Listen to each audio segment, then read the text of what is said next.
Shalom, saudara-saudari yang dikasihi oleh Tuhan kita, Yesus Kristus.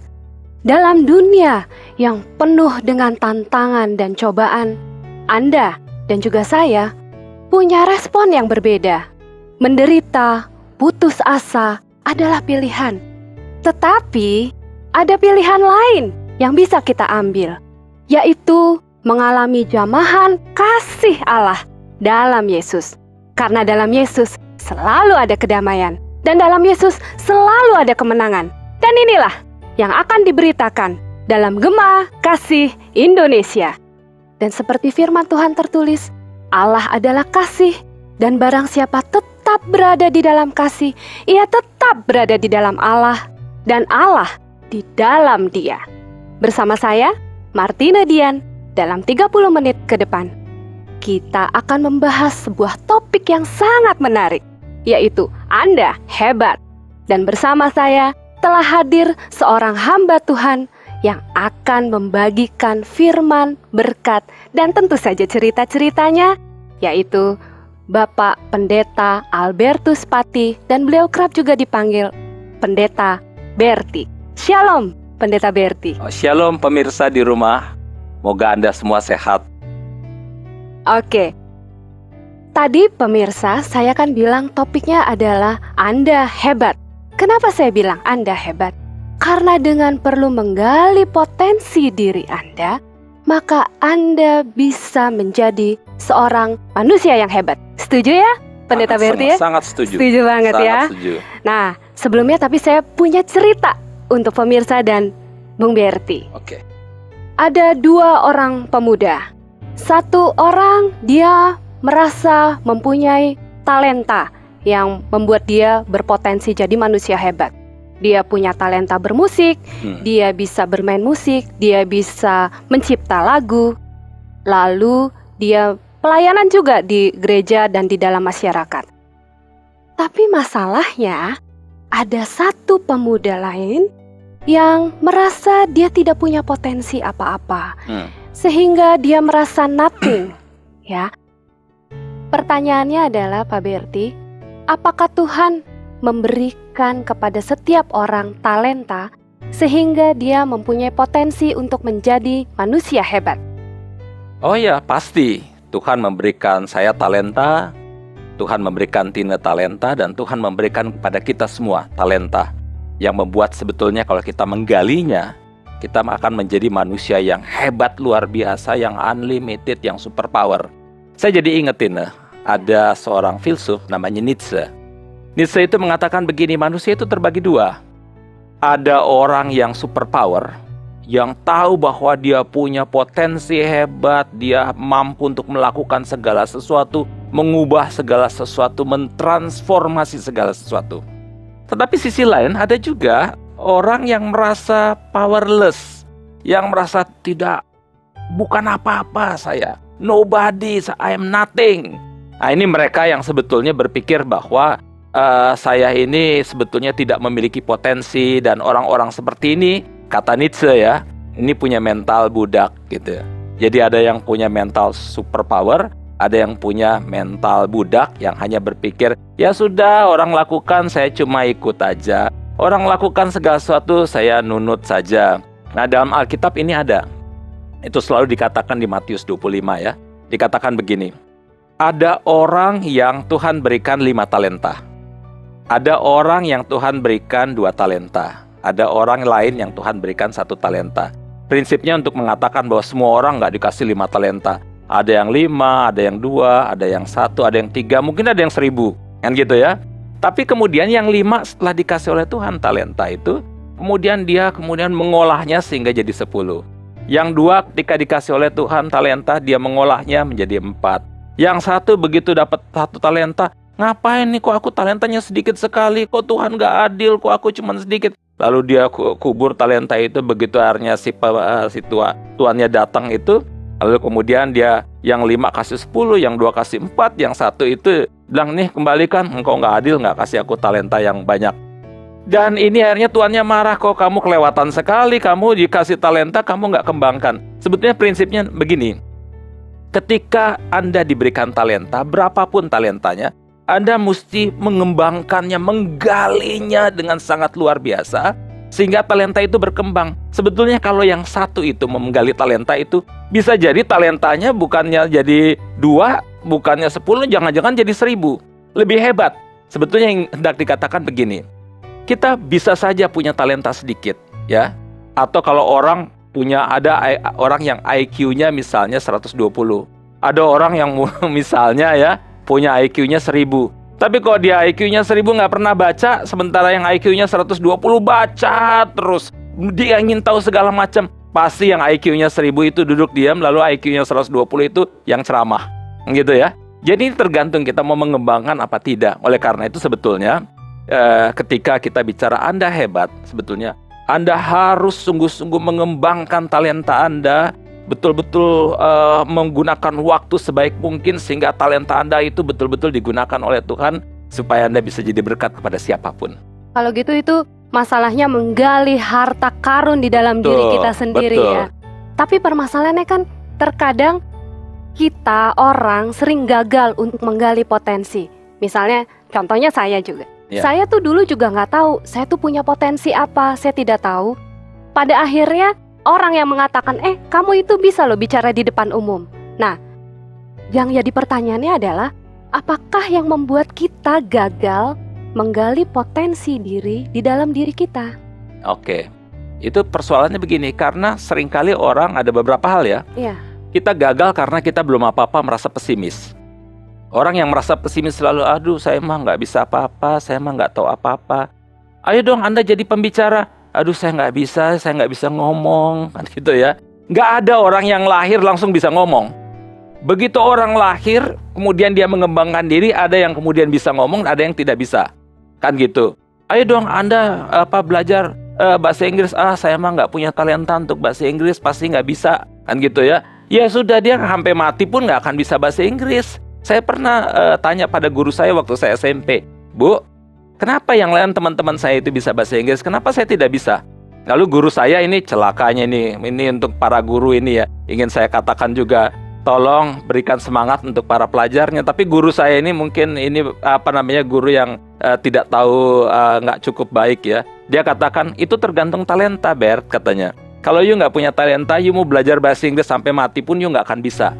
Ya udah, saya percaya kata-kata dia. Saya nggak pernah mau mengembangkan bahasa Inggris saya, ya sudahlah. Saya pikir saya udah nggak bisa bahasa Inggris. Sampai satu saat saya berpikir, oke, saya harus studi di luar negeri. Tidak ada pilihan lain, saya harus belajar bahasa Inggris. Saya harus menggali, belajar segala macam, membaca buku, nonton televisi, belajar ngomong dan sebagainya. Akhirnya saya bisa.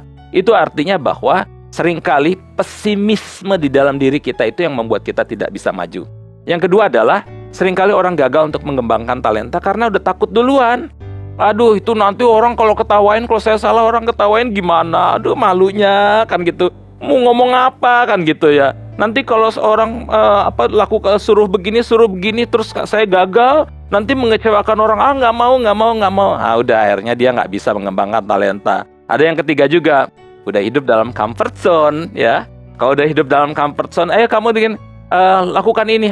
Gue udah kaya, ngapain lagi gue mau mengembangkan diri apapun. Ayo belajar nulis. Udah suruh orang nulis aja. Untuk apa saya mau belajar? Kalau udah dalam comfort zone, orang udah pikir, udahlah semuanya udah tersedia bagiku. Aku nggak perlu mengembangkan diri lagi, nggak perlu lagi untuk belajar apapun. Udah ada kekayaan, ngapain lagi, udah itu urusan orang lain mah. Aku lebih baik ngopi aja. Yang lebih baik aku main SMS aja, main BB-an aja dan sebagainya. Akibatnya dia akan menjadi orang yang stuck, tidak akan berkembang sama sekali dan gagal untuk menggali potensinya.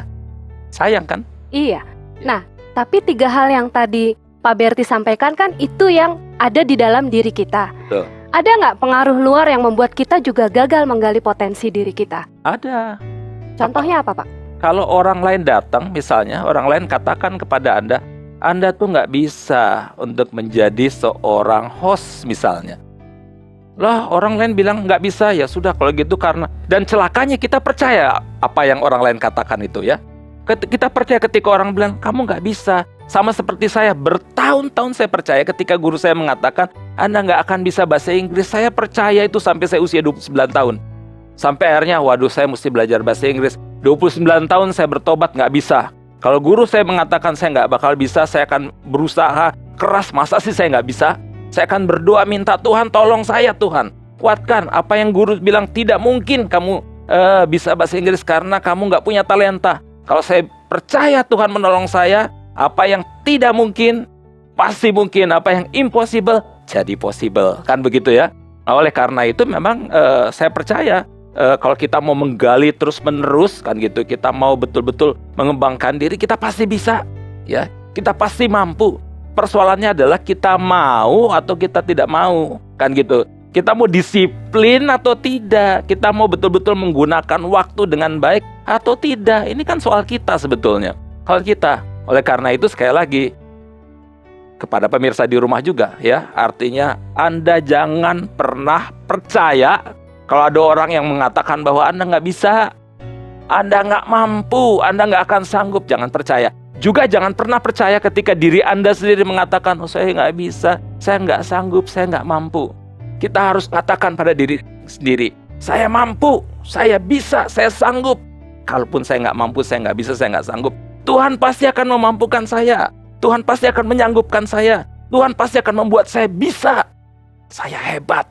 Kan gitu. Ayo, oleh karena itu jangan percaya ketika orang membuat Anda jadi pesimis, membuat Anda menjadi takut, membuat Anda jadi merasa I am nothing, I am nobody dan sebagainya. Jangan percaya kata-kata itu. Bahkan jangan percaya bahkan ketika Anda sendiri mengatakan saya nggak bisa, saya nggak sanggup.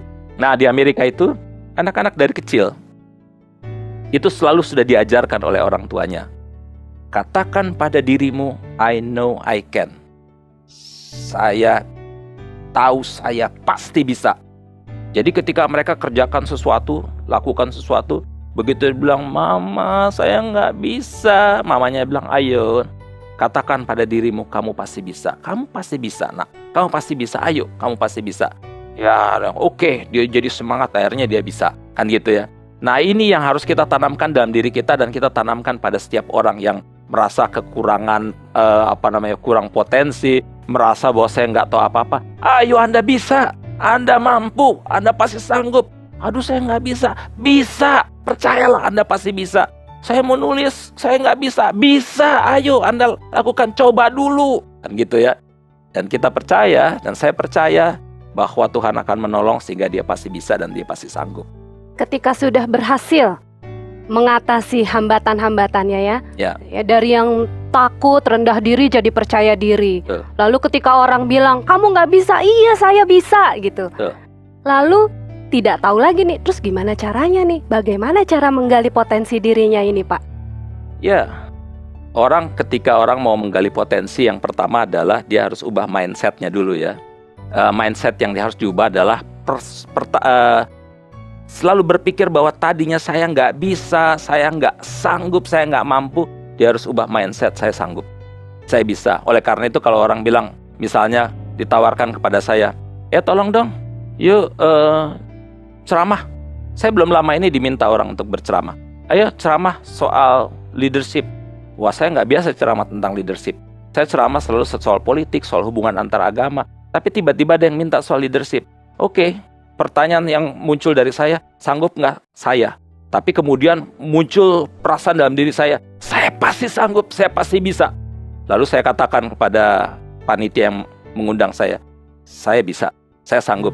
Setelah dia tutup telepon, saya pergi ke toko buku, saya beli 20-30 buku. Saya beli, saya baca. Saya harus membaca, saya harus katakan pada mereka saya sanggup. Ya pada hari saya ceramah, orang senang, waduh Anda hebat sekali ya katanya, Anda luar biasa sekali ya, Anda benar-benar memahami sekali soal leadership ini.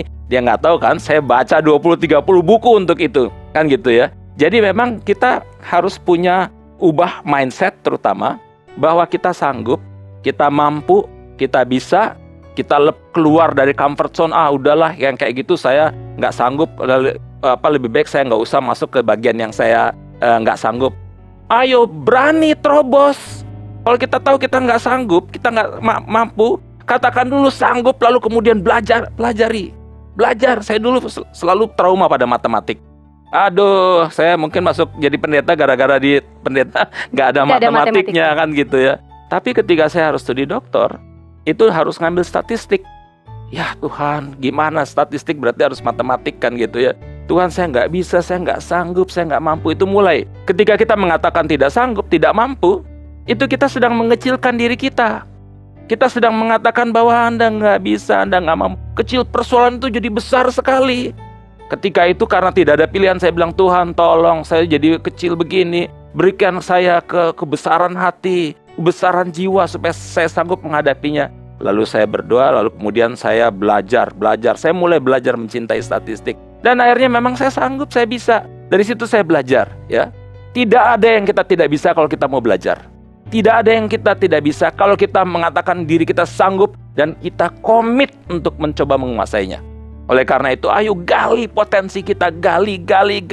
Kerja keras, belajar.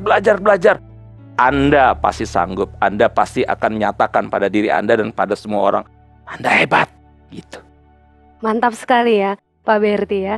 Lalu ada contoh-contoh di dalam Alkitab nggak soal menggali potensi diri? Ada, banyak sekali sebetulnya ya. Di dalam Alkitab itu murid-murid aja, contoh ya. Murid-murid itu siapa sih mereka? Itu cuma nelayan biasa. Yang nelayan dari dulu sampai sekarang itu selalu selalu menempati masyarakat yang dianggap bodoh, dianggap tidak mampu, dianggap berpendidikan rendah. Tapi Tuhan pakai para murid yang cuma nelayan itu saja. Tetapi melalui mereka itu, melalui perkembangan mereka yang Tuhan didik mereka itu, sehingga mereka itu berkembang begitu luar biasa. Dan kekristenan itu berkembang begitu hebat, luar biasa sampai dimanapun sampai sekarang itu. Karena apa? Para nelayan, orang yang dianggap tidak mampu, orang yang dianggap bodoh, orang yang dianggap tidak bisa apa-apa, orang yang dianggap nobody, orang yang dianggap nothing. Tetapi ketika Tuhan menggunakan mereka, Tuhan menolong mereka dan mereka mampu mengembangkan diri, seorang nelayan seperti Petrus bisa berkhotbah, gitu ya. Di hadapan ribuan orang dia bisa khotbah. Bayangkan ya, kita mesti jadi sarjana dulu, jadi master dulu, jadi dokter dulu baru bisa. Ini nelayan. Artinya kenapa? Artinya dia mampu untuk mengembangkan diri dengan sangat luar biasa ya. Di Alkitab itu begitu banyak orang-orang yang tadinya tidak sanggup. Yeremia mengatakan, aku nggak bisa, aku nggak sanggup. Musa mengeluh, aduh nanti kalau seandainya mereka nggak percaya kepadaku gimana, kan gitu ya. Aku nggak bisa, aku nggak sanggup. Tapi ketika berkat Tuhan menolong mereka, mereka tergali potensinya, dan akhirnya mereka menjadi orang-orang yang hebat luar biasa. Oleh karena itu memang jangan pernah mengatakan bahwa saya tidak bisa, saya tidak sanggup. Kita justru harus menanamkan dalam diri kita, saya bisa, saya sanggup, I know I can, saya mampu, kan gitu. Lalu kemudian jangan cuma ngomong gitu, ayo gali potensi Anda, belajar keras, kerja keras, jangan berhenti. Kalau belum bisa, Anda pasti bisa, Anda pasti sanggup. Anda akan katakan pada orang lain, Anda hebat. Jadi setelah mengatasi hambatan di dalam diri, mengatasi hambatan dari pengaruh luar, lalu kita menggali potensi diri kita, pasti pemirsa di rumah juga membutuhkan langkah-langkah konkret apa Pak Berti untuk dia bisa menjadi manusia hebat.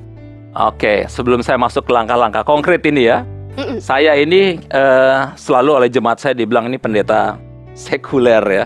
Kenapa? Karena waktu khotbah saya katakan, saya itu doyan sekali pada Michael Jackson.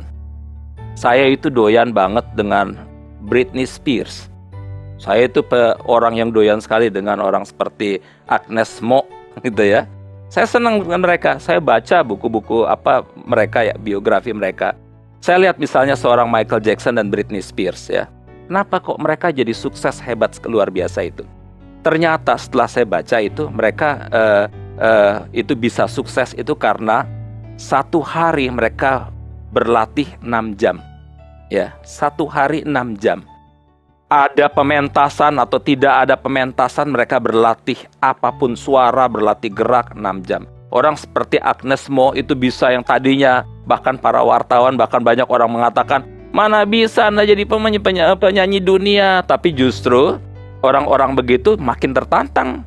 Ketika orang mengenyek mereka ya, menghina mereka, makin tertantang. Dan dia berlatih kerasnya luar biasa sehingga dia menjadi salah satu penyanyi dunia. Oleh karena itu memang mereka ini adalah orang-orang yang sanggup menggunakan waktu dengan baik, yang punya komitmen, yang konsisten betul-betul, sehingga mereka jadi berkembang dengan sangat-sangat luar biasa. Saya juga bisa kasih contoh seorang misalnya Nick Vujicic ya. Kita ada bukunya ya. Itu seorang yang sebetulnya cacat di tangan dan kakinya. Ketika lahir juga orang tuanya udah mengatakan dia nggak akan sanggup apa-apa, dia nggak akan bisa, dia orang yang dengan cacatnya itu pasti akan menjadi manusia yang tergantung pada masyarakat. Tetapi yang terjadi apa? Yang terjadi ketika dia mengembangkan diri, dia menjadi seorang pembicara yang sangat luar biasa, sangat hebat. Sekarang anak buahnya ada doktor, ada master, ada apa, dan semuanya itu bergantung pada seorang cacat ini. Kan gitu ya. Jadi sebetulnya kalau kita mau betul-betul menggunakan waktu dengan baik, ya, kita betul-betul mau komitmen sungguh-sungguh, kita pasti bisa. Kan gitu. Oleh karena itu pertama menurut saya yang harus kita lakukan adalah, yuk bikin visi dulu. Yuk mau jadi apa? Ya, saya mau bisa bahasa Inggris. Oke, kalau mau bisa bahasa Inggris dalam berapa lama? 1 tahun? Dalam 1 tahun. Kalau gitu dalam 1 tahun ini saya akan baca buku bahasa Inggris terus. Saya akan berusaha ngomong bahasa Inggris. Kalau nonton TV, saya akan nonton TV yang berbahasa Inggris. Pokoknya saya akan totally fokus pada bahasa Inggris. 1 tahun pasti bisa. Kan gitu ya. Juga kalau dia seorang mau menjadi penulis yang baik. Oke, saya akan membaca teori-teori menulis. Saya akan berusaha mulai menulis. Kemanapun pokoknya saya belajar menulis. Saya akan konsultasi dari orang-orang yang ahli menulis. Itu konsisten, tuh komitmen, kerja keras, belajar keras, terus menerus. Saya percaya begitu waktunya dia akan langsung bisa. Oleh karena itu sekali lagi, itu tergantung kemampuan kita untuk betul-betul memanfaatkan waktu, betul-betul kerja keras. Jangan ngabisin waktu untuk terus. Saya banyak anak-anak muda sekarang yang terus saja SMS, habis SMS BB-an, habis BB-an Twitteran, habis Twitter Instagraman, habis Instagraman segala macam apapun, habis-habisin waktu nggak ada gunanya. Itu enak, bisa ketawa-ketawa sendiri dan senyum-senyum sendiri, tapi waktu berlalu begitu cepat dan kita nggak jadi apa-apa. Menyia-nyiakan potensi kita. Menyia-nyiakan potensi, itu yang sangat disayangkan. Oleh karena itu sekarang gunakan waktu dengan baik, pasti bisa. Apalagi kalau Tuhan sudah memberkati, apapun yang kita ingin, pasti kita bisa. Tuhan pasti akan menolong kita. Jadi langkah konkretnya itu pertama punya visi ya Pak ya. Punya Saya ulangin visi lagi dulu. nih ya, Betul. biar pemirsa bisa hafal. Betul. Punya visi. Betul. Lalu komit Komit. pada diri sendiri. Betul. Lalu setelah itu berdoa tentunya ya. Karena yakin Tuhan pasti akan tolong kita ya.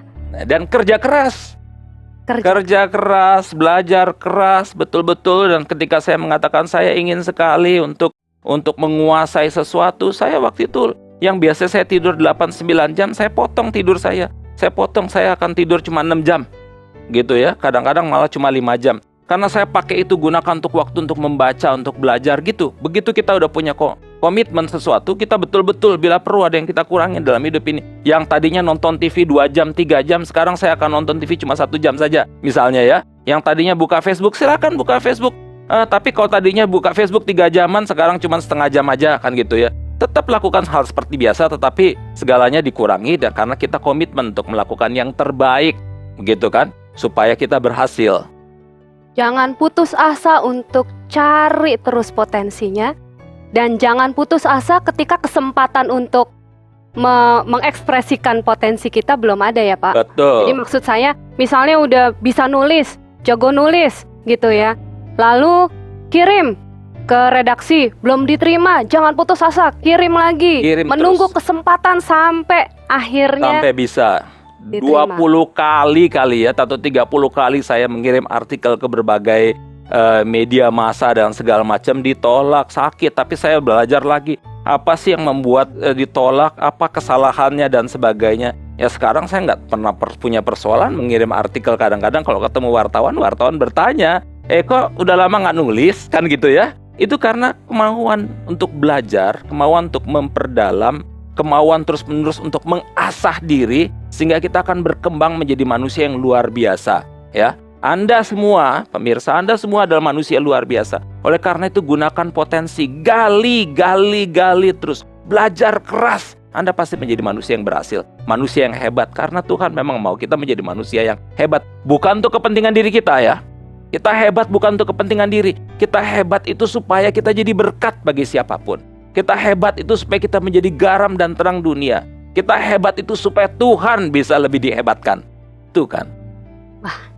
Setuju sekali. Setuju ya pemirsa ya, bahwa kita sendiri, Tuhan menciptakan kita itu dengan mempunyai potensi yang luar biasa untuk menjadi manusia yang hebat.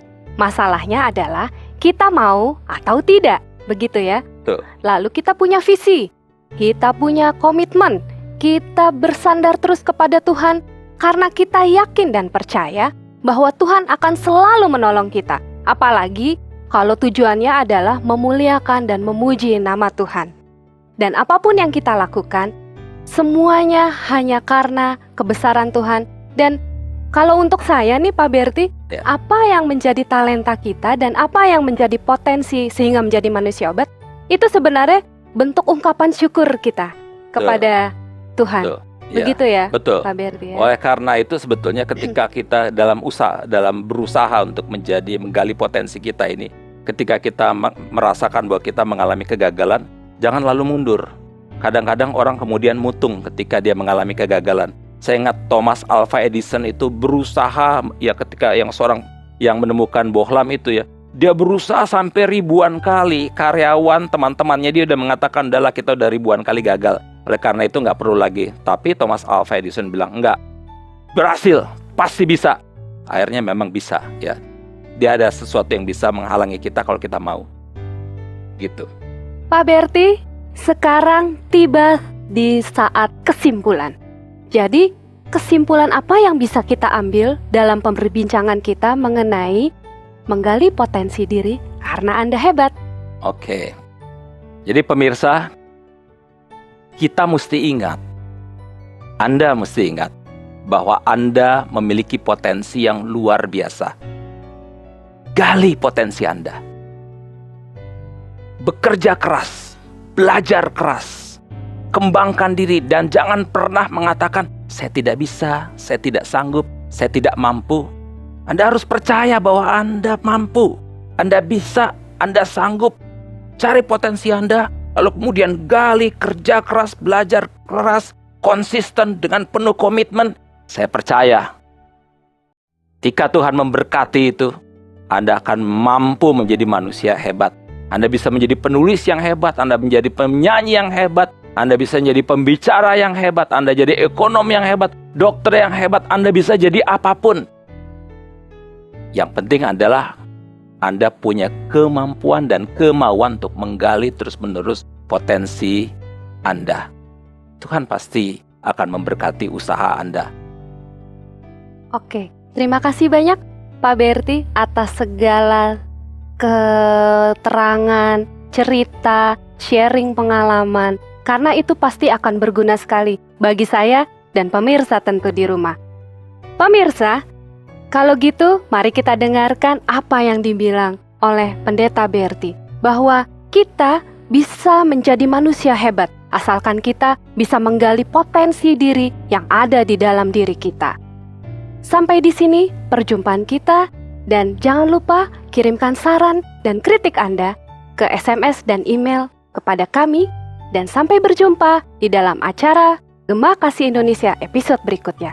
Tuhan memberkati.